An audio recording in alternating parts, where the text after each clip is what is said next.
So ang ating pong tema, ang inyong pong tema ay unwrap. Unwrap. And discovering the great gifts of Christmas. Tuklasin ang mga kaloob po ng Pasko. Ang Kapaskuhan ay regalo po ng Panginoong Diyos sa atin. At ang Kapaskuhan, kaya po mayroong Pasko kasi ang Panginoong Diyos ay nangako. Sa Genesis 3, ay sa pagkaunawa ko, dito po kayo nagumpisa, ang Panginoong Diyos ay nangako na ililigtas niya tayo, bibigyan niya ang kanyang bugtong na anak, ang ating Panginoong Jesus. At after thousands of years, ay tinupad niya yung pangako na yon. Ipinagkaloob ang ating Panginoong Jesus. Yun po ay regalo. And I pray, na lahat tayo natanggap na natin yon. Amin po ba? Regalo ng pagliligtas ng ating Panginoong Jesus. Meron po sa Bible, na isang tao, isang karakter, yun po ang pag-aaralan natin, na siya rin ay object din siya ng pangako ng Panginoong Diyos. Buksan niyo po natin ating mga Bibles sa aklat po ni Lucas. Ang title natin ay Unwrap the Promise of God. The Promise of God. Sa Luke 1:5 hanggang 16, medyo mahaba-habang basahan po ito. Sundan niyo po ako. Noong panahong si Herodes ang hari ng Judea, may isang paring Hudyo buhat sa grupo ni Abias na ang pangalan ay Zacarias. Ang kanyang asawang si Elizabeth ay mula rin sa angkan ni Aaron. Kapwa sila kalugod-lugod sa paningin ng Diyos at namumuhay ng tapat sa mga utos at tuntunin ng Panginoon. Wala silang anak dahil baog si Elizabeth at kapwa sila matanda na. Isang araw, nanunungkulan ang pangkat ni Zacarias at ginagampanan niya ang kanyang tungkulin sa harapan ng Diyos bilang isang pari. Nang sila'y magpalubunutan, ayon sa kaugalian ng mga paring Hudyo, siya ang napiling magsunog ng insenso. Pumasok siya sa templo ng Panginoon sa oras ng pagsusunog ng insenso, habang nagkakatipo naman sa labas ang mga tao at nananalangin. Doon ay nagpakita sa kanyang isang anghel ng Panginoon. Nakatayo ito sa gawing kanan ng altar na sunugan ng insenso. Nasindak si Zacarias at natakot nang makita niya ito. Ngunit sinabi ng anghel sa kanya, "Huwag kang matakot, Zacarias. Dininig ng Diyos ang iyong panalangin. Ang iyong asawang si Elizabeth ay magkakaanak ng isang lalaki at Juan ang ipapangalan mo sa bata. Ikaw ay matutuwa at magiging maligaya. Marami ang magagalak sa kanyang pagsilang, sapagkat siya'y magiging dakila sa paningin ng Panginoon. Hindi siya dapat uminom ng alak o anumang inuming nakalalasing. Sa sinapupunan pa lamang ng kanyang ina ay mapupuspos na siya ng Espiritu Santo. Sa pamagitan niya ay maraming Israelita ang magbabalik loob sa kanilang Panginoong Diyos." Pagpalain po ng Panginoon ang ating pagkabasa at ang ating pakikinig ng mga talata na ito. Lahat ay magsabi ng Amen at Amen. Alam niyo ba, ang salita ng Panginoon ay napakamakapangyarihan. Kung di niyo po alam kung gaano kamakapangyarihan ang salita ng Diyos, magbasa po kayo ng Genesis. Sa Genesis, sinasabi doon, at nagsalita ang Panginoong Diyos, nagkaroon. Nagsalita ang Panginoong Diyos, nagkaroon. Yung wala, sinasalitaan niya, nagkakaroon. Amen. Ngayong oras na ito, anuman wala ka, kapatid, at narinig mo ang Panginoong Diyos nagsalita, magkakaroon ka, tiyak. Amen, So, ang binasa po natin ay ang propesya, ang pangako ng Panginoong Diyos na mayroong taong mauuna sa Panginoong Jesus. Yung si John the Baptist. Bago ang Panginoong Jesus, mayroong mauuna sa kanya at ipinangako rin ng Panginoon na ito ay mangyayari. Mababasa natin yan sa Isaiah 40 verse 3. Sabi sa Isaiah 40 verse 3, ganito ang sinisigaw ng isang tinig. Ihanda ninyo ang daraanan ni Yahweh sa ilang. Gumawa kayo ng mga tuwid na landas na kanyang lalakaran sa ilang. Yun po yung prophecy ng kapanganakan ni John the Baptist na itong binasa natin, 700 years after, or more than 700 years, ay nangyari. At nangyari yon sa pamamagitan ni Zacariah. Si Zacariah yung tatay na John the Baptist. Amen. Ngayon, ganito natin ito pag-aralan. Sino dito ang nanghahawak, may pinanghahawakan na pangako ng Panginoong Diyos? Pakitaas po ng kamay. nangahawa ka. Halimbawa, sa panalangin, sabi ng Panginoong Diyos, dumalangin kayo sa akin at itutugunin ko ang inyong mga panalangin. Nangahawa ka doon. Kaya doon ka humuhugot ng lakas ng loob na manalangin. Dahil alam mo na kapag dumalangin ka, nangako ang Panginoong Diyos, sasagutin niya ang iyong panalangin. Amen. At amen. Nabubuhay po tayong mga Kristiyano sa pangako ng Panginoong Diyos. Kaya ho tayo may pag-asa. Kaya ho tayo nagpupuri sa Panginoong Diyos. Kaya ho tayo sumasamba sa Panginoon. Binubuhay tayo ng Panginoong Diyos ng kanyang mga pangako. Ngayon, i-unwrap po natin yung pangako na yan ng Panginoong Diyos. How does God unwraps His promises? Paano tinutupad ng Panginoong Diyos ang kanyang pangako? Sa pamagitan po ng pag-aaral nitong nangyari dito kay Sakaraya. Amin ba doon, mga kapatid? Para pag mayroon tayong idea, paano sinasagot ng Diyos ang aking panalangin? Pag mayroon tayong idea, then alam mo, na kapag dumadalangin ka, alam mo, nalalapit na sagutin ng Panginoong Diyos, o alam mo, sasagutin ng Panginoon yung pangako na yun ang pinangahawakan mo. Amin ba doon? Kami po sa Mandaluyong IRM, ako sa Aklan, may natinan ako na isang prayer gathering. Gabi ho kami, may bonfire. Tapos naglagay po yung pastor ng silya sa gitna. At sabi po nung pastor, sabi niya, ito po ay lap ng Panginoong Diyos. Sabi ganon. Itong lap po na ito ng Panginoong Diyos ay, sino mang umupo and you will pour out your heart and i-comfort ka ng Diyos. Yayakapin ka ng Panginoong Diyos. So habang nag-worship po kami, walang umuupo doon sa silya. Ako, hindi ako umupo doon sa silya, nasa tabi ako, pero nagpe-pray ako sa Lord, nagpo-pour out ako ng mga frustrations ko sa Panginoong Diyos. Habang ako ay nagpo-pour out ng frustration ko, may nagsalita. Nakapikit po kaming lahat, kumakanta kami, umaawit kami, may nagsalita. Sabi nung salita, magalak ka, ikaw na babaeng baog, ikaw na hindi nakararanas na mga anak, kahit kailan, sapagkat bibigyan kita ng anak na marami. Nung naririnig ko yun, sabi ko sa Diyos, Lord, ikaw ba yan? Ikaw ba yan? Gumagano ako sa Panginoon. Ikaw ba yan? Kasi nagpo-pour out ako sa Diyos sa pagiging pastor ko. Sabi ko, Lord, bakit hindi dumadami yung simbahan ko? Sabi ko sa Panginoong Diyos, bakit po tinawag mo akong pastor? Bakit yung pinagpapastoran ko? Wala pong nabuborn again. Hindi po kami dumadami. Bakit ganon? Tapos maririnig ko sa Diyos, sabi, magalak ka ikaw na babaeng baog. Hinanap ko yung nagsalita noon at tinanong ko sa kanya yung verse na yun, Isaiah 54. And then nalipat ako ng Mandaluyong. Pagdating ng Mandaluyong, yung first year planning namin ay sabi ko sa Panginoong Diyos, kasama ko yung board, nasa isang lugar kami. Sabi ko sa Panginoon, kung ang Isaiah 54 gagawin mo po sa Mandaluyong, Panginoong Diyos, sabihin mo po sa mga leader mo na ito. Wala po akong sinabihan sa kanila. And then sabi ko, sige po, tayo po ay mag-pray, tanungin natin ng Diyos anong plano niya sa Mandaluyong IRM. And then, mag-pray kami, binigyan ko sila ng ilang minuto. And then pagkatapos po nila mag-pray, sabi ko, sige po, sulat ninyo sa kapirasong papel, binigyan ko po sila ng papel, sulat ninyo sa kapirasong papel, anong sinabi sa inyo ng Panginoong Diyos. And then kinulik ko po yung mga papel, kinulik ko yung papel. Yung hinahanap ko ay Isaiah 54. And then niisa-isa ko yung papel, nakita ko Isaiah 54.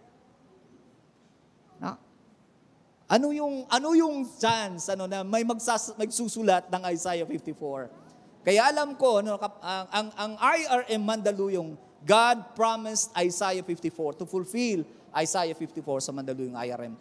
We are holding on to that. Ano ang pangako na yan ng Panginoong Diyos? Ayun ba daw mga kapatid? Ang iniisip namin, ang inaarok namin ngayon, how is God going to fulfill ng promise na yon?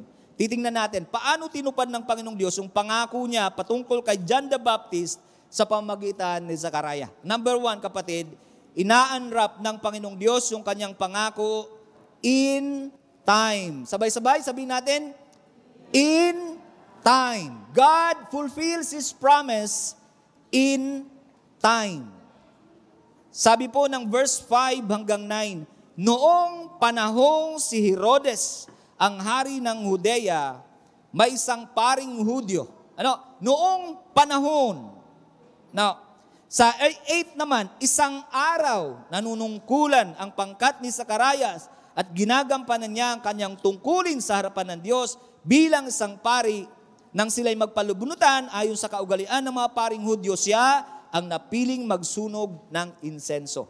Mga kapatid, Amen. Una, kapatid, paano tinutupad ng Panginoong Diyos? Paano inaanrap ng Panginoong Diyos ang kanyang pangako sa atin? Kung ikaw, kapatid, ngayong oras na to, may pinangahawakan ka na pangako ng Panginoon, God will fulfill that in His time, kapatid.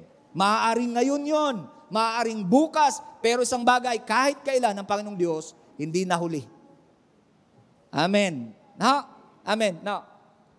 Kaya lang, sa in time, kapatid, mayroon siyang kailangan sa iyo.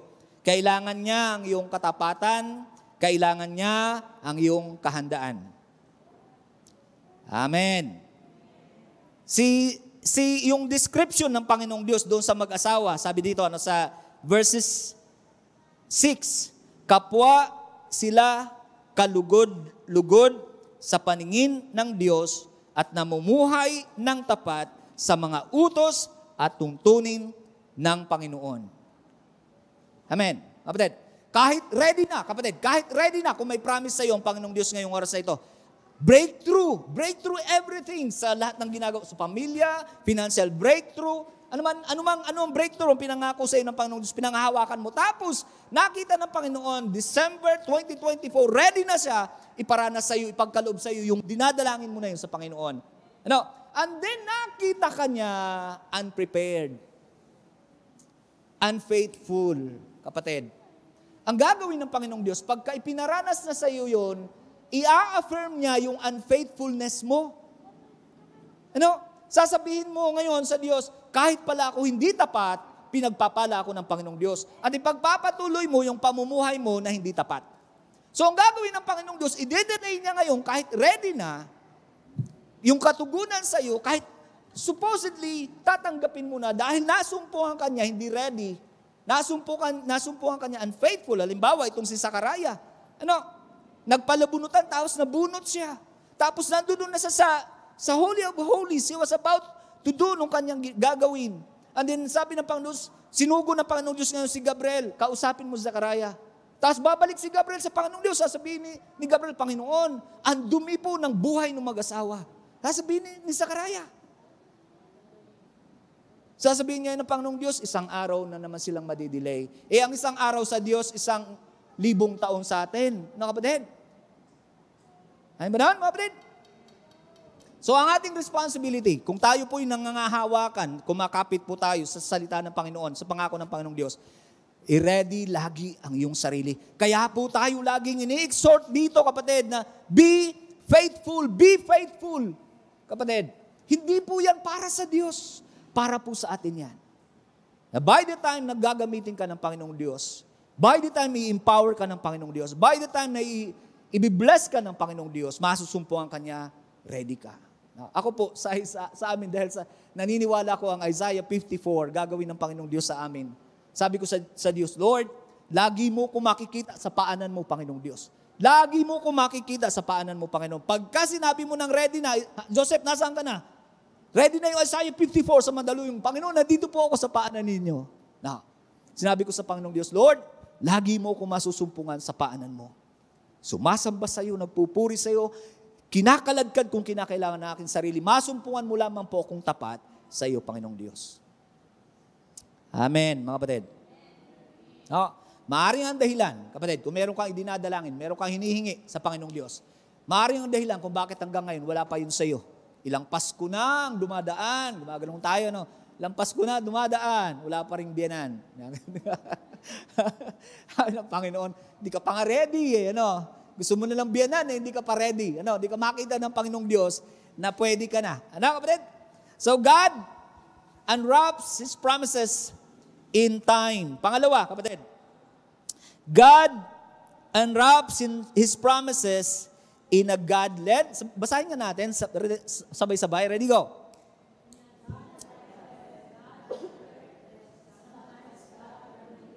Circumstance. Ang Panginoong Diyos, He unwraps nung promise niya sa atin sa pamamagitan ng mga circumstansya na minsan nakala mo ay aksidente, yung pala gawa niya. Amen? Alam niyo yung sinabing pinaglalakip-lakip niya yung mga bagay na mangyayari sa buhay mo, tapos magugulat ka, oh, Lord, ikaw pala yun. Gaganon ka sa Panginoong Diyos. Pansinin niyo si Zachariah, sa verse 8 hanggang 9. Isang araw, nanunungkulan ang pangkat ni Zachariah at ginagampanan niya ang kanyang tungkulin sa harapan ng Diyos bilang isang pari. Nang sila'y magpalabunutan ayon sa kaugalian ng mga paring Hudyo, siya ang napiling magsunog ng insenso. Nang pumapasok si Zachariah doon sa templo, wala siyang ka-idea, kapatid, na lang nangyayari sa buhay niya ay sinasadya ng Diyos. Wala nagsabi sa kanya, oy, Zachariah, you're about to receive something amazing. Wala siyang ka-idea. Hindi niya alam na lahat ng kilos niya, lahat ng galaw niya, sinasadya ng Panginoong Diyos para doon sa plano, para i-satisfy ng Panginoong Diyos yung purpose ng Panginoong Diyos sa buhay niya. Amen, kapatid? Amen. Ganun kumilos ang Diyos. Hindi mo akalain na yung mga bagay na naranasan mo, gawa pala ng Panginoong Diyos. Amen, mga kapatid? Dalawa yun. Una, pinufulfill ng Panginoong Diyos ang kanyang pangako sa kanyang panahon. Pangalawa, pinufulfill ng Panginoong Diyos ang kanyang pangako sa pamagitan na hindi mo nga malalaman, He would work on your life. He would cause all things to work together. Minsan nakakalain mo pa, kaya nilagay ko dito, sabi ko, God directed and sometimes God permitted. Kasi minsan, pag matigas ang ating ulo, matigas ang ating ulos, gagawin natin yung gusto natin, pero ang gagawin naman ng Panginoong Diyos, gagamitin pa rin niya, kakasangkapanin pa rin niya para maging pagpapala para sa atin. Ganon mapagbiyaya ang ating Panginoong Diyos. Amen, mga kapatid. May napupulot po ba, mga kapatid? Medyo bibilisan kong konti, kasi hahabol po ako sa aming anniversary, sa aming Christmas party. Pangatlo po, mga kapatid, ay tinutupad ng Panginoong Diyos ang kanyang mga pangako in prayer. Kapatid, God unwraps His promises in prayer. Sa verse 13, sinabi ng anghel kay Zechariah, ngunit sinabi ng anghel sa kanya, huwag kang matakot, Zechariah. Dininig ng Diyos ang iyong panalangin. Ang iyong asawang si Elizabeth ay magkakaanak ng isang lalaki at Juan ang ipapangalan mo sa bata. Bakit daw magbubuntis yung asawa ni Zechariah? Bakit daw pinuntahan ng Panginoong Diyos ni Gabriel si Zechariah? Bakit? Dininig ng Panginoong Diyos ang iyong panalangin. Kapatid. Ano ba doon, kapatid? Pakisabi sa katabi. Anumang bagay na magkakaroon ka galing sa Diyos ay bunga lamang ng iyong panalangin. Ulitin ko yun. Mga kapatid, ulitin ko yun. Anumang bagay na magkakaroon ka mula sa Diyos, bunga lamang ng iyong panalangin. Si Zachariah, pag tinanong si Zachariah, paano nagbuntis si Elizabeth? Sasabihin may magtatanong kay Zachariah, paano nagbuntis si Elizabeth? Paano nagbuntis? Sasabihin ni Zachariah, kasi ako'y nanalangin. Alam niyo ba amazing kay Zachariah? Alam niyo ba ang amazing sa panalangin ni Zachariah? Kapatid? Kasi siya ay matanda na. Si Elizabeth ay matanda na. Ay ba doon? Pero nagpipray siya. Naririnig siya ng mga kapwa niya priest. Panginoong Diyos, please po naman, bigyan niyo po kami ng anak. Sabi ni Zachariah. Sabi nung kasama niyang priest, nagpipray ka, anak? 100 taong ka na. Sasabi sa kanya. Sasabi, di ba? Kung si Zachariah, di ba? Hindi na siya magpipray. Sasabihin na libaw ng kanyang kasamang priest, huy, Zachariah, siguro hindi ka nagpray, Ba't pa ako magpipray? Sabi ni Zachariah, ba't pa ako magpipray magkaanak? Ang tanda ko na. Tsaka baog yung asawa ko. Sasabihin niya, kung reason para hindi magpray para kay Zachariah, he has every reason.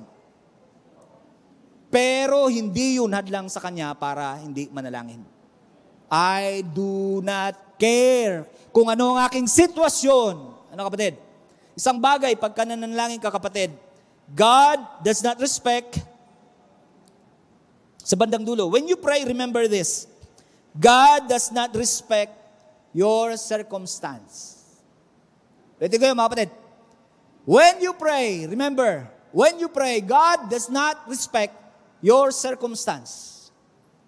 Pag tinanong natin, sino tatanungin namin patungkol dyan, Pastor? Si Zechariah. Ano? Sasabihin ni Zechariah, ako ay matanda, yung asawa ko ay matanda, baog pa. Ano? Pag sinabi sa Bible na matanda, kapatid, halos 100 taon yun. No? Sa kanila, ang 40 years ay teenager yun. No? Sa Bible Times. No? 40 years old, teenager pa ako, gaganon yun. No? Ako, nagbibinata pa lang. Ano? Kung 50 anyos. No? Kapag sinabing matanda, pag describe sa Bible na matanda, ang ibig sabihin nun, halos 90 na yun, halos 100 na yun. Ano? Kaya si Zechariah, nagpe-pray na magkaanak. Amen, mga kapatid?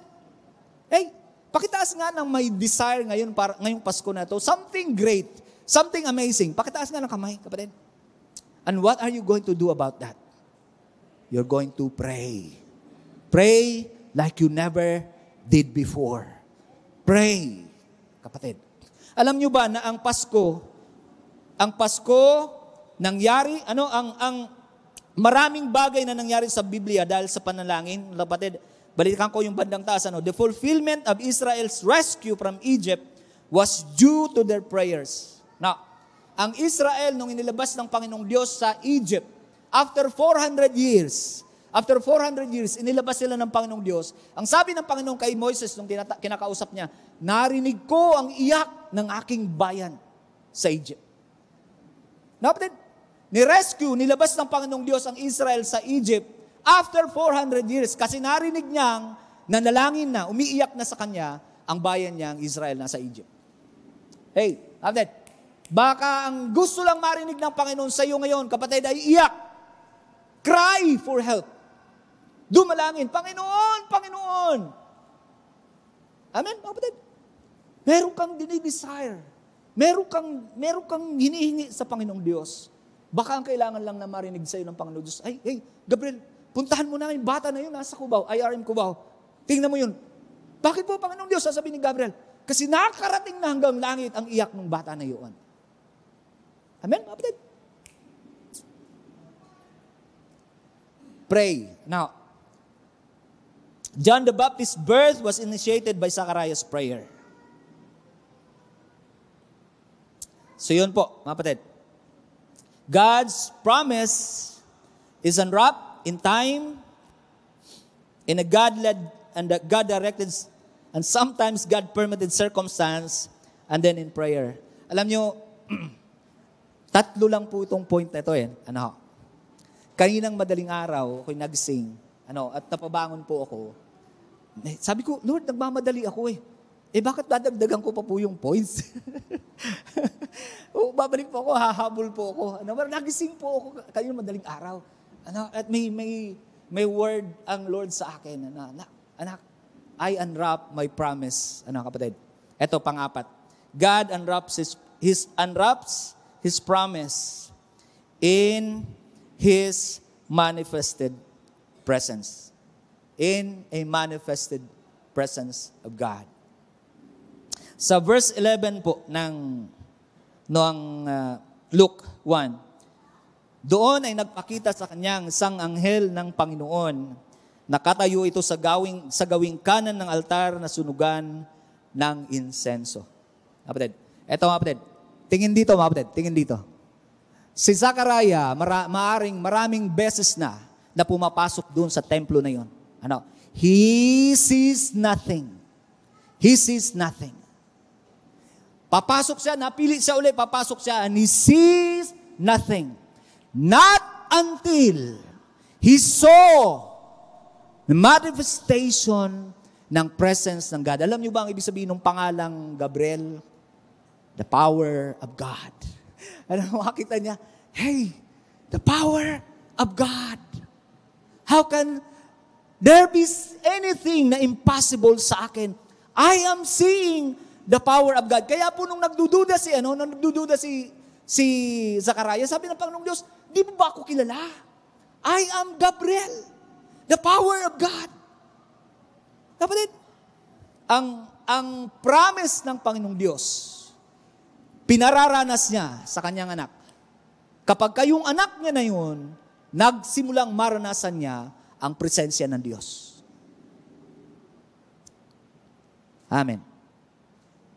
Amen. Ito, sasabihin ko po ito. Baka ngayon lang ito marinig.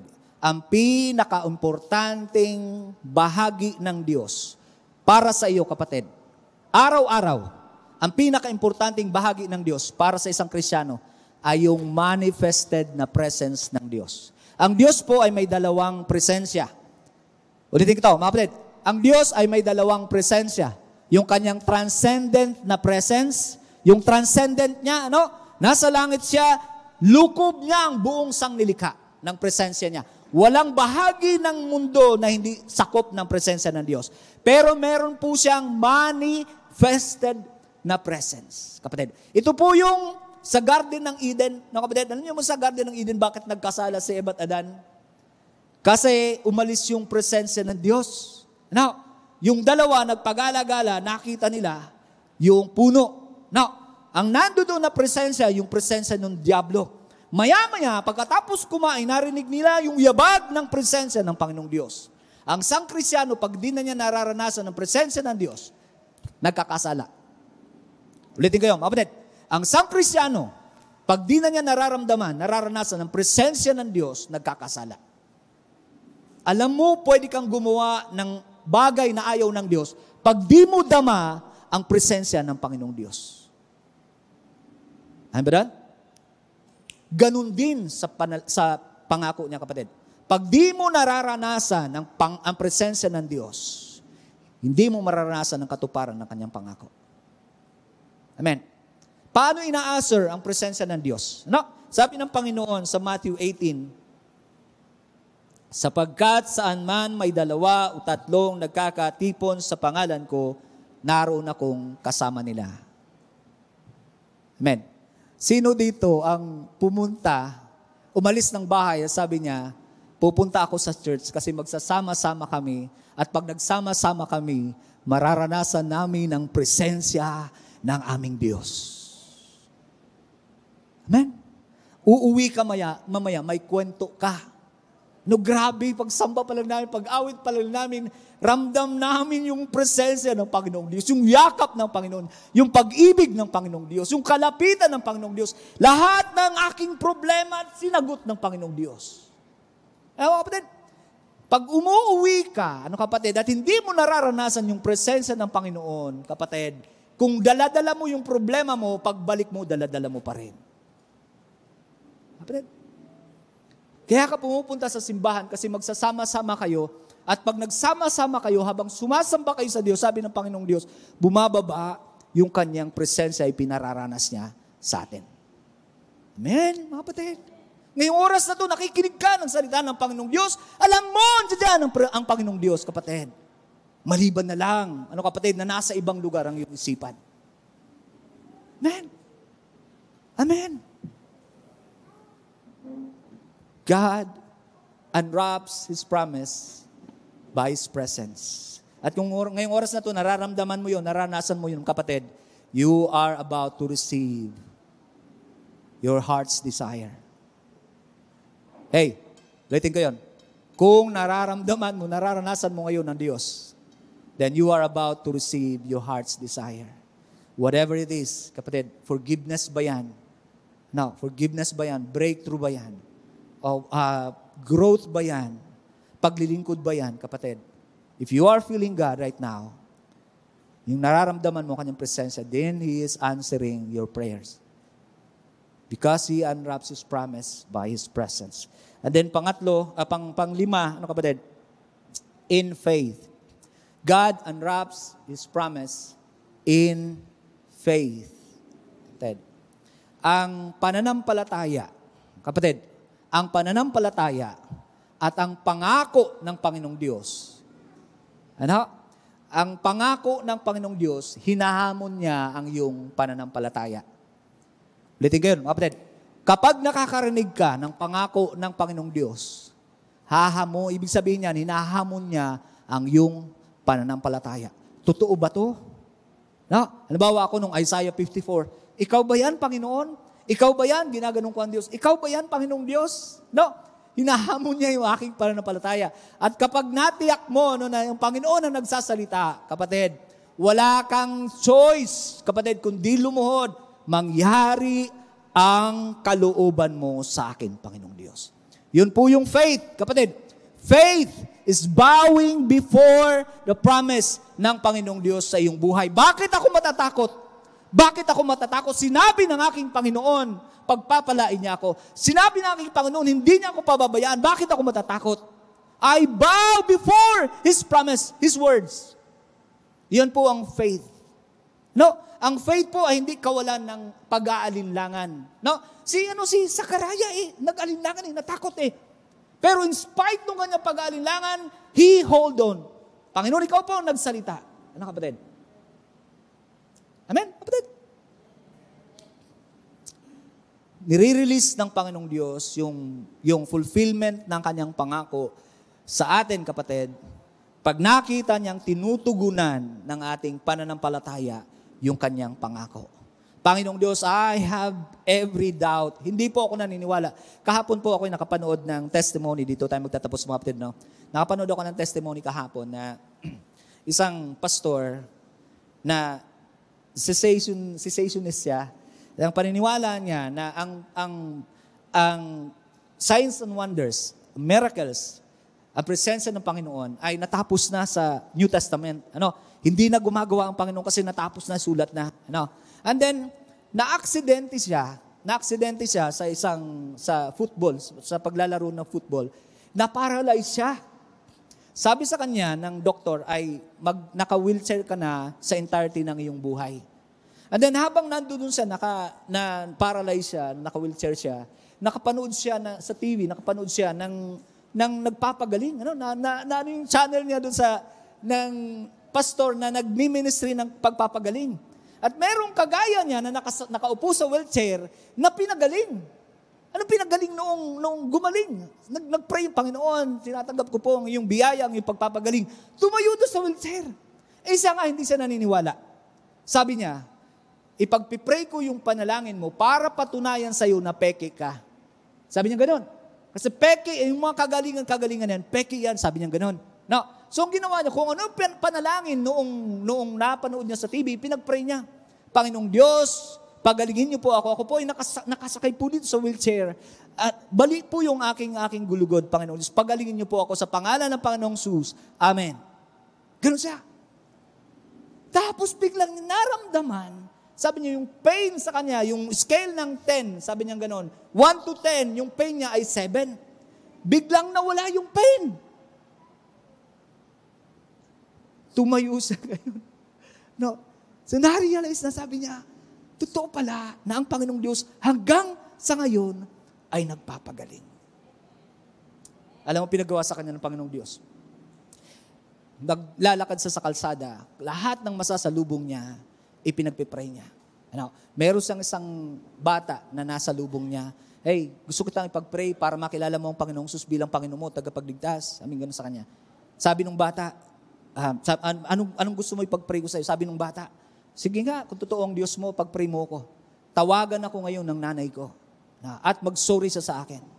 Sabi nung pastor, bakit? Anong ginawa ng nanay mo sa'yo? 4 years old pa lang ako, iniwanan ako ng nanay ko. 4 years old pa lang ako, iniwanan ako ng nanay ko. Di ko siya nakilala. Recently nakuha ko yung number niya, kaya lang, hindi ako nagkakalakas ng loob na tawagan siya. Gusto ko siya ang tumawag sa akin, mag-sorry siya sa akin, niwanan niya ako na ako ay 4 years old. Sabi nung pastor, ganun ba? Sige, pag-pray natin. At pinag-pray niya, Panginoon, salamat po na ngayong oras na to, bago po ako magsabi ng amen, Panginoong Diyos, tatawagan po itong bata na ito ng kanyang nanay. In Jesus' name, tumulog yung phone ng bata. Sabi ng bata, no way. Sabi niya ganun. Nakita dun sa screen, Mom. Sabi nung pastor, sagutin mo, yun ang deal natin, sagutin mo. Sinagot. Tapos, anak. Sabi ko nung bata, sorry, I am very sorry. Pinatay ng bata. Ma'am, sandali lang. Pinatay ng bata. Tapos lumuhod. Sumampalataya sa Panginoon. Panginoon, tinatanggap kita bilang aking Panginoon, tagapagligtas. Tapos tinawagan niya ulit yung mama niya. Ma. Sumampalataya ako sa Panginoong Jesus dahil sabi ko sa Panginoon, tumawag ka sa akin at mag-sorry ka. Sabi ng mama niya, 4 days ago, na-meet ko si Jesus Christ. Sabi niya ganun. Sabi ng mama niya. Alam mo doon, mga kapatid? God, yung presensya niya, yung pananampalataya natin, kapatid. Hey, kapatid. Ang pananampalataya, kapatid, kahit ano pa kalalagayan mo, kahit anong pagdududa meron ka, kahit anong sitwasyon mo, ang pinaka-importante ang sinabi ng Panginoong Diyos. Ang sinabi ng Panginoong Diyos. Ang pangako ng Panginoong Diyos. And you grab hold onto that. You pray on that. Kung nananalangin ka, Panginoong Diyos, ang dami pong alinlangan sa puso ko, Panginoong Diyos. Pero nagsalita ka kasi, anong magagawa ko, Panginoon? Amin ba doon? Kapatid? So I pray, at ngayong Kapaskuhan na ito, ano man ang nasa puso natin, ano man yung dinadalangin natin, kapatid, tindihan mo pa. Tindihan mo pa yung panalangin. And this time, alam mo, kapatid, hindi mahalaga kung ano circumstansya mo, mahalaga ang pangako ng ating Panginoong Diyos. Tayo po ay tumayo. Pwede ba? Respeto natin ng Panginoon. Pasalamatan natin. Lord God, salamat po ng maraming kamangha-mangha mo po na Diyos. Nasa harapan ninyo ngayon ng bawat isa, Panginoon. At ikaw po, basa mo ang kalagayan ng aming mga puso, Panginoon. Baka po may mga iba't ibang pangangailangan. Baka may problema sa pamilya, Panginoon. Baka may problema sa kaperahan, Panginoong Diyos. Baka po ang ilan ay naghahanap ng trabaho. Baka po ang ilan ay may sakit, may karamdaman, Panginoong Diyos.